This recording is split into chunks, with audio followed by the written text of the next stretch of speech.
YouTube पर देश का नंबर 1 न्यूज चैनल चुनाव मतलब न्यूज 24।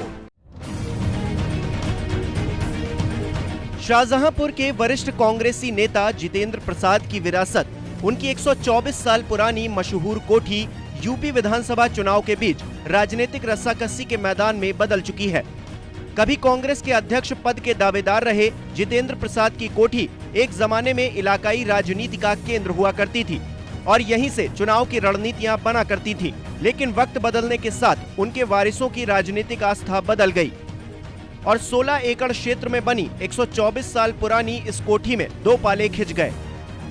एक पाले में जितेंद्र के बेटे और हाल ही में भारतीय जनता पार्टी में शामिल हुए प्रदेश के मौजूदा प्राविधिक शिक्षा मंत्री जितेंद्र प्रसाद, वहीं दूसरे में जितेंद्र के भतीजे व समाजवादी पार्टी नेता जयेश प्रसाद हैं और इनके बीच में रह गई जितेंद्र प्रसाद की विरासत।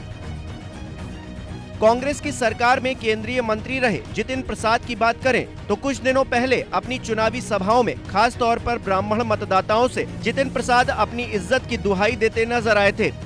जितिन की जनसभा का वीडियो सोशल मीडिया पर भी वायरल है, जिसमें वो कह रहे हैं कि भाजपा प्रत्याशियों को जिताओ, हमारा सीना चौड़ा हो जाएगा, तभी तो हम भविष्य में आपके लिए लड़ सकते हैं, नहीं तो नेतृत्व कहेगा कि काहे के नेता और काहे इन्हें पद दिया जाए।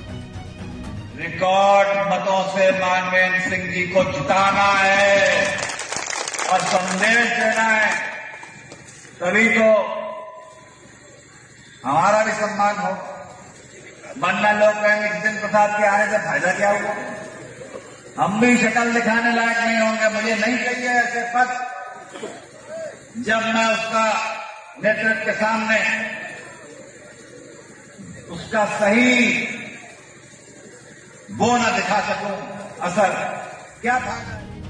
कभी कांग्रेस के प्रमुख ब्राह्मण चेहरों में शुमार रहे जितेंद्र प्रसाद पिछले साल की शुरुआत में ब्राह्मणों पर कथित अत्याचार का मुद्दा ब्राह्मण चेतना परिषद के बैनर तले जोर शोर से उठा रहे थे। लेकिन जून 2021 में वो खुद बीजेपी में शामिल हो गए और बीजेपी ने उन्हें न सिर्फ विधान परिषद सदस्य बनाया बल्कि कैबिनेट मंत्री का पद भी दे दिया।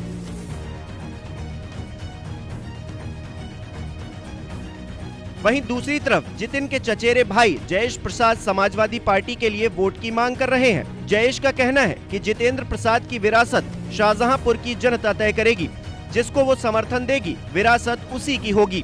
मेरी जितेंद्र प्रसाद से विरासत की कोई लड़ाई नहीं है, बस विचारधारा की है। इसके अलावा जयेश ये सवाल भी उठा रहे हैं कि 8 महीने पहले तक जितेंद्र प्रसाद भाजपा शासनकाल में ब्राह्मणों के उत्पीड़न का मुद्दा उठा रहे थे, लेकिन जिस दिन उन्होंने भाजपा का दामन थामा उसके बाद क्या उनकी नजरों में भाजपा सरकार ने ब्राह्मणों को प्रताड़ित करना बंद कर दिया?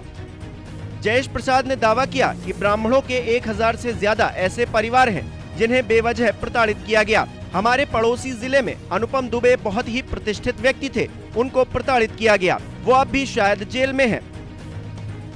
हमारे जिले में ढाबा चलाने वाले एक वाजपेयी जी की अपनी जमीन थी, उस पर प्रशासन ने बुलडोजर चलवा दिया। ये सब प्रमाण है कि बीजेपी ब्राह्मण विरोधी सरकार है और पूरे 5 साल तक उसने ब्राह्मणों को तुच्छ नजरों से देखा है।